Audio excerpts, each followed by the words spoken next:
Good morning students, welcome to rrbuddy.com. శిలావరణం 3వ భాగం. పిల్లలు, గత భాగంలో మనం బాహ్య ప్రక్రియల వల్ల భూస్వరూపాలు ఎలా ఏర్పడతాయి, 3వ శ్రేణి భూస్వరూపాలు మరియు వికోశీకరణ ప్రక్రియల గురించి తెలుసుకున్నాం కదా. ఈ భాగంలో మనం నీటి ప్రభావం వలన ఏర్పడే భూస్వరూపాల గురించి తెలుసుకుందాం. ఏ నది అయినా ఎత్తైన ప్రదేశాలలో, పర్వతాలలోనే పుడుతుంది. ఎత్తైన ప్రదేశాలలో నది పుట్టిన చోటు నుంచే దాని ప్రభావం మొదలవుతుంది. నది వేగంగా ప్రవహిస్తూ ఉంటుంది.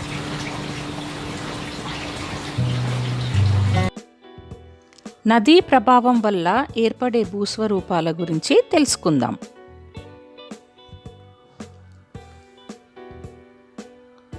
గార్జిస్, వి ఆకారపు లోయలు, అగాధదరి, నదీ మైదానాలు, డెల్టా, ఆక్స్బౌ సరస్సు, జలపాతాలు, దుముకుమడుగు.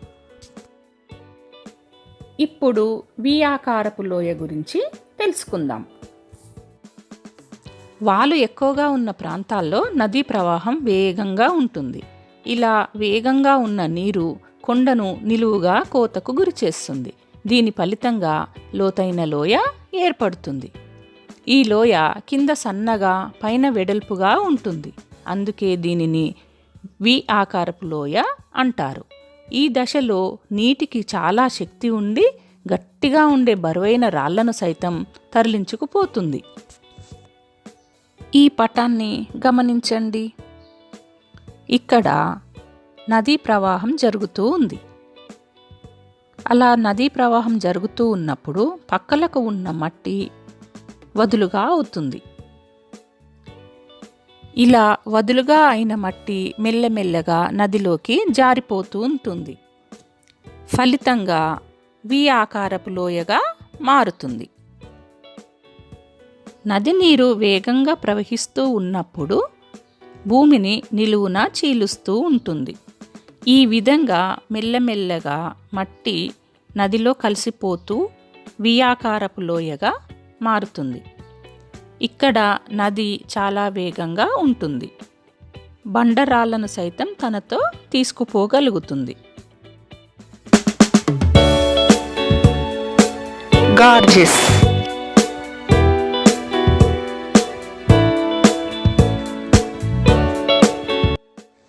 వి ఆకారపు లోయ పెద్దగా అయితే అది గార్జిగా మారుతుంది. రాళ్ళు, శిలలు చాలా గట్టిగా ఉన్న ప్రాంతాలలో నది తన ప్రవాహ మార్గాన్ని సన్నని లోతైన లోయగా కోస్తుంది.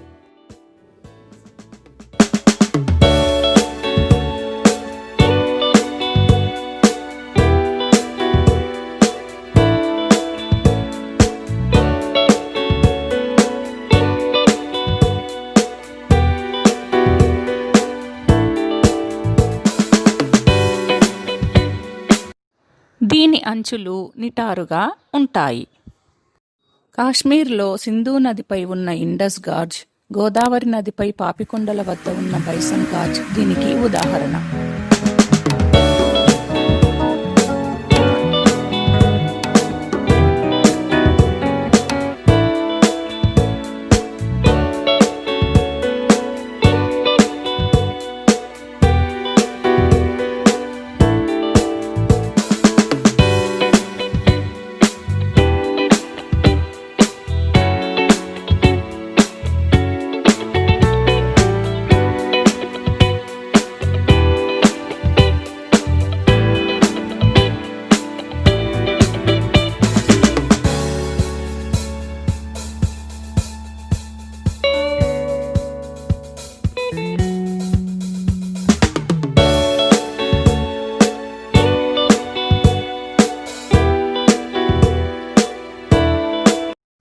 అగాధదరి, నదీ ప్రవాహం పరిమాణంలోనూ వేగంలోనూ ఇంకా తీవ్రంగా ఉన్నప్పుడు గార్జును ఇంకా లోతుగా కోస్తుంది.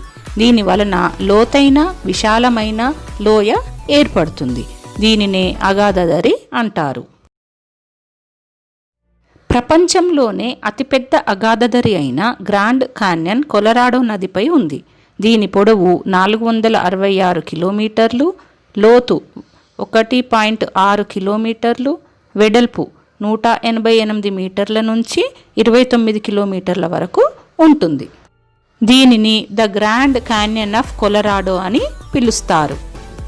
నది అంచులు తీవ్ర వాలుతో చాలా లోతుకు కోతకు గురి అవుతాయి. గార్జ్ పైన ఎంత వెడల్పుగా ఉంటుందో క్రింద అంతే వెడల్పుగా ఉంటుంది. కానీ అగాధదరి కింద కంటే పై భాగంలో ఎక్కువగా వెడల్పుగా ఉంటుంది.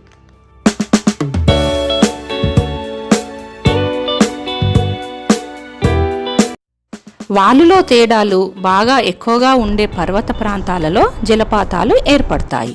అంటే నది ప్రవహించే మార్గంలో సడన్గా వాలు ఎక్కువగా ఉన్న ప్రాంతం ఉన్నట్టయితే వేగంగా కిందికి నీరు పడుతుంది. ఇలా నీరు వేగంగా శక్తితో కిందకి పడకడం వలన లోతైన గొయ్యి ఏర్పడుతుంది. దీనినే దుముకుమడుగు అంటారు.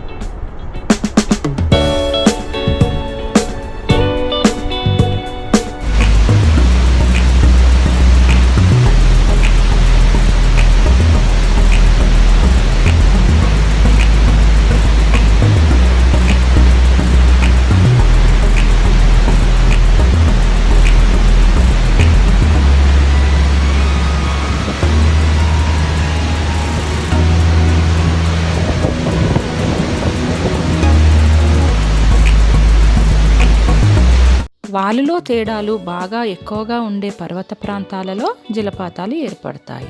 ఒకేసారి నీరు వేగంగా శక్తితో కిందకి పడడం వల్ల లోతైన గొయ్యి ఏర్పడుతుంది. దీనినే దుముకుమడుగు అంటారు.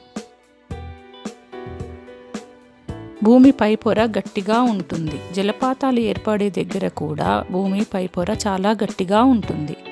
భూమి కింది పొరలు మెత్తటి శిలలతో ఉంటాయి. అందుకే ఇక్కడ దుముకుమడుగు ఈ ఆకారంలో ఏర్పడుతుంది. వరద మైదానాలు. మైదాన ప్రాంతంలోకి నది ప్రవేశించినప్పుడు వాలు చాలా తక్కువగా ఉంటుంది. దీని వలన నదీ ప్రవాహ వేగం చాలా తగ్గిపోతుంది.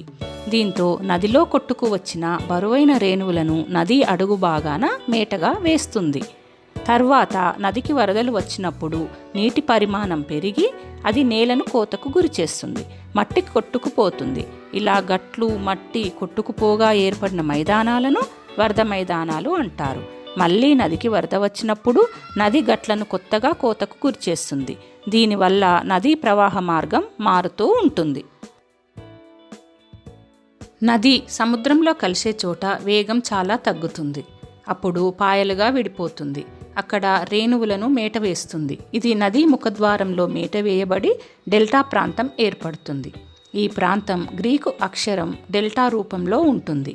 అందుకే దీనికి ఆ పేరు వచ్చింది. ఆక్స్బౌ సరస్సు.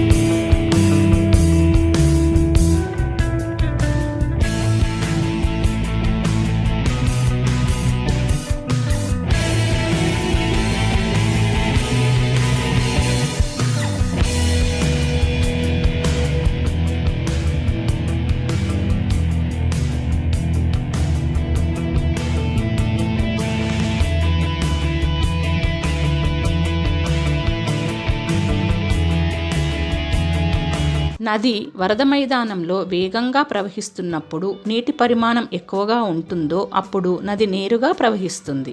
నీటి పరిమాణం తగ్గినప్పుడు వేగం తగ్గి నది వంకరలుగా పారుతుంది. దీనినే నదీ వక్రతలు అంటారు.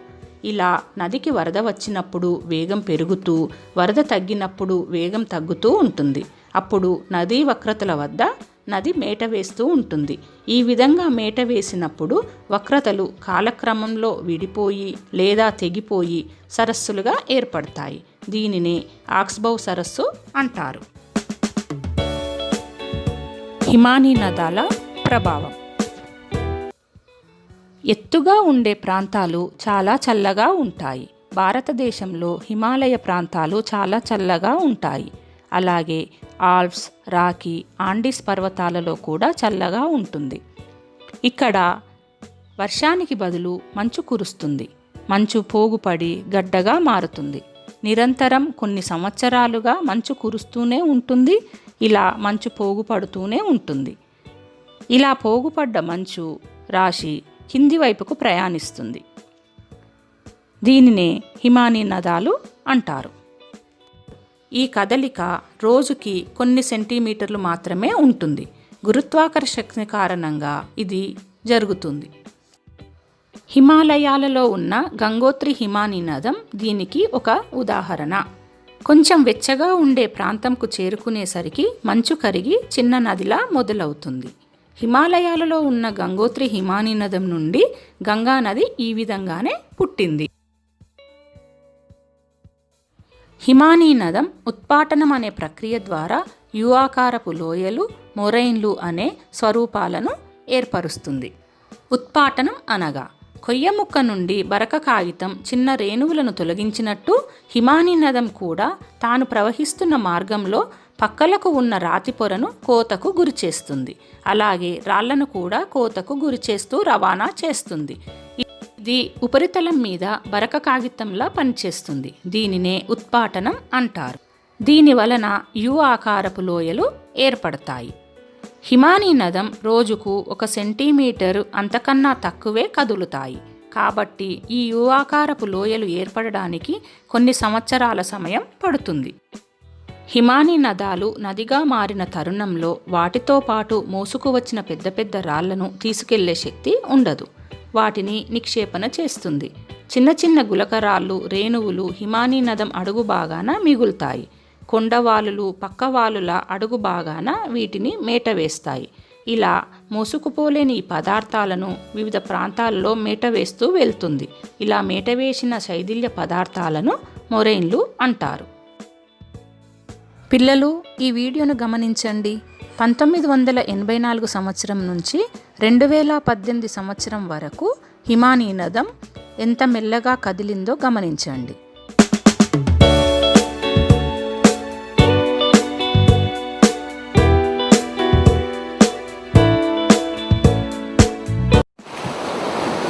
సముద్ర తీరాలలో అలల ప్రభావం వలన కొన్ని భూస్వరూపాలు ఏర్పడతాయి. సముద్ర అలల కారణంగా తీర ప్రాంతాలు కోతకు గురి అవుతాయి. అక్కడ మేట వేయడం కారణంగా సముద్రపు తీరపు భూస్వరూపాలు ఏర్పడతాయి.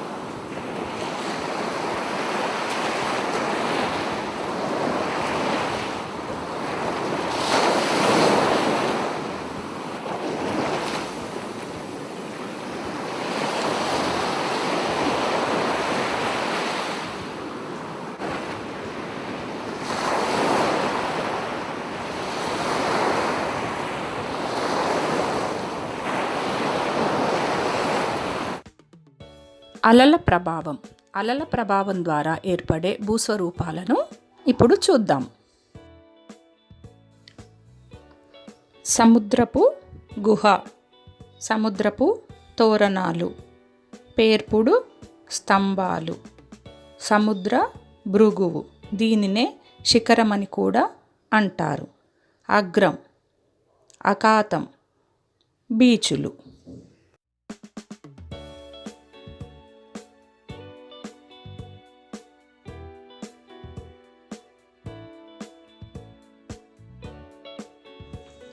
సముద్రపు అలలు నిరంతరం రాళ్లకేసి కొట్టుకోవడం వల్ల కాలక్రమంలో వాటిల్లో బీటలు ఏర్పడతాయి. శిలలు శిథిలం అవుతాయి. క్రమేపీ రాళ్లల్లో లోతుకు తక్కువ గుహలు ఏర్పడతాయి. అలల తీవ్రత ఇంకా పెరిగి గుహ భాగం అవతల వైపు కూడా శిథిలమైపోయి తోరణంలా ఏర్పడుతుంది. ఈ తోరణంకి అలల తీవ్రత అలాగే కొనసాగి తోరణం కూలిపోయి పక్కగోడలు మాత్రమే మిగిలి పేర్పుడు స్తంభాలు ఏర్పడతాయి.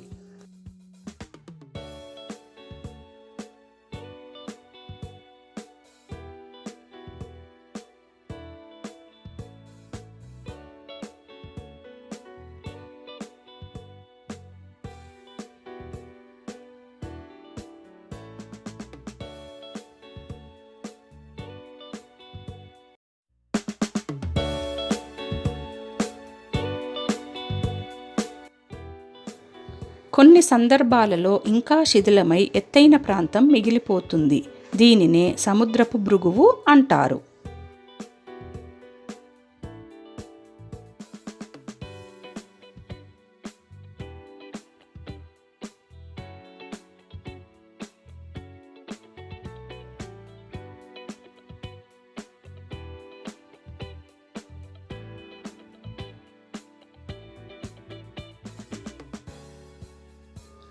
సముద్ర తీర ప్రాంతం అలల ప్రభావం వల్ల శిథిలమై సముద్రంలోకి చొచ్చుకు వచ్చినట్లు ఉండే భూభాగాన్ని అగ్రం అంటారు. ఉదాహరణకి ఆఫ్రికా ఖండం కింది భాగంలో దక్షిణ అమెరికా దగ్గర హిందూ మహాసముద్రం అలల తాకిడికి గుడ్ ఆగ్రం ఏర్పడింది. అలాగే భారతదేశంలో తమిళనాడులో ఉన్న కన్యాకుమారి ప్రాంతం కూడా ఈ విధంగా ఏర్పడిన భూస్వరూపమే. సముద్ర తీరం వెడల్పుగా అర్ధచంద్రాకారంలో ఉండి భూమి లోపలికి చొచ్చుకొని వచ్చినట్టుగా ఉండే ప్రదేశాన్ని అఖాతం అంటారు. భారతదేశానికి తూర్పు తీరంలో ఉన్న బంగాళాఖాతం దీనికి ఉదాహరణ. భూభాగంలోకి సముద్రం చొచ్చుకు వెళ్తే అఖాతం అంటారు. సముద్రంలోకి భూభాగం చొచ్చుకుని వచ్చినట్టుగా ఉంటే దానిని అగ్రం అంటారు. సముద్ర అలలు తమతో తీసుకువచ్చి తీరం వెంట మేట వేసే మెత్తటి ఇసుక రేణువుల వల్ల బీచులు ఏర్పడతాయి. ఇప్పుడు గాలుల ప్రభావం వల్ల ఏర్పడే భూస్వరూపాల గురించి తెలుసుకుందాం. ప్రపంచంలోని భూభాగంలో 1/5 వంతు ఎడారులతో నిండి ఉంది. ప్రపంచంలో 2 రకాల ఎడారులు ఉన్నాయి. 1 ఇసుక ఎడారులు, 2 రాళ్లతో కూడిన ఎడారులు. ఇసుక ఎడారులకు ఉదాహరణ భారతదేశంలో ఉన్న థార్ ఎడారి, ఆఫ్రికా ఖండంలో ఉన్న సహారా ఎడారి. అలాగే రాళ్లతో కూడిన ఎడారులకు ఉదాహరణ ఆఫ్రికాలో ఉన్న కలహారి ఎడారి. ఇలా ఏర్పడ్డ భూస్వరూపాలలో ముఖ్యమైనవి పుట్టగొడుగు రాయి మరియు ఇన్సెల్బర్గ్. పెద్ద పెద్ద బండరాళ్లను కొన్ని సంవత్సరాలుగా వేగంగా వీచే గాలులు తగలడం వలన బండరాళ్ళు సైతం ఒరిపిటికి గురవుతాయి. ఇలా గురైన రాళ్ళు శిథిలం అవుతాయి. రాయి పైభాగం కన్నా కింది భాగం ఎక్కువగా శిథిలం అవుతుంది. కాబట్టి కింద సన్నగా పైన వెడల్పుగా ఉంటాయి. ఇది పుట్టగొడుగు ఆకారంలో ఉండడం మూలంగా వీటిని పుట్టగొడుగు రాయి అంటారు. పూర్తిగా రాతితో నిండి ఉన్నటువంటి ప్రాంతాలలో కొన్ని వేల సంవత్సరాల పాటు గాలులు తగులుతూనే ఉంటాయి. ఇలా గాలులు తగులుతూ ఉండడం మూలంగా రాతి శిథిలమైపోతూ వస్తుంది. రాతి చుట్టూ శిథిలమైపోగా మధ్య భాగం మిగిలిపోతుంది. ఇలా మిగిలిపోయిన మధ్య భాగం నేలలోంచి పొడుచుకు వచ్చినట్టుగా ఉంటుంది. దీనినే ఇన్సెల్బర్గ్ అంటారు. అనగా ఎడారి ప్రాంతంలో ఏర్పడ్డ రాతి దీవి అని అర్థం. వీటిని ఒంటరి రాళ్ళు, దీవికొండ అని కూడా పిలుస్తారు. ఇవన్నీ ఇసుక తుఫానుల కారణంగా వచ్చే తీవ్ర గాలుల వల్ల ఏర్పడతాయి.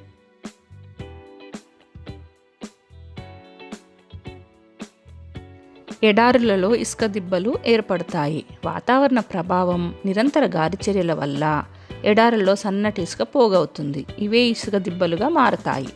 ఇవి గాలి వీచినప్పుడు స్థానచలనం చెందుతాయి. అలాంటప్పుడే వింత వింత ఆకారాలను సమకూర్చుకుంటాయి. ఎడారుల్లో బాగా గాలి వీచినప్పుడు మెత్తగా ఉండే దుమ్ము కొట్టుకుని పోయి ఎడారులను దాటి పక్కన ఉన్న భూములపై పడుతుంది. ఇది చాలా సారవంతంగా ఉంటుంది. ఇటువంటి నేలలను లోయస్ నేలలు అంటారు. ఇది పసుపు రంగులో ఉంటుంది. ఇది చక్కటి ఒండ్రు. ఇందులో సున్నం కూడా ఎక్కువగా ఉంటుంది. ఇక్కడ ఉన్న రేణువులన్నీ ఒకదానికొకటి అత్తుకొని ఉండి నీళ్లు బాగా ఇంకిపోయే గుణం ఉంటుంది. లోయస్ మేటతో ఏర్పడిన మైదానాలను లోయస్ మైదానాలు అంటారు.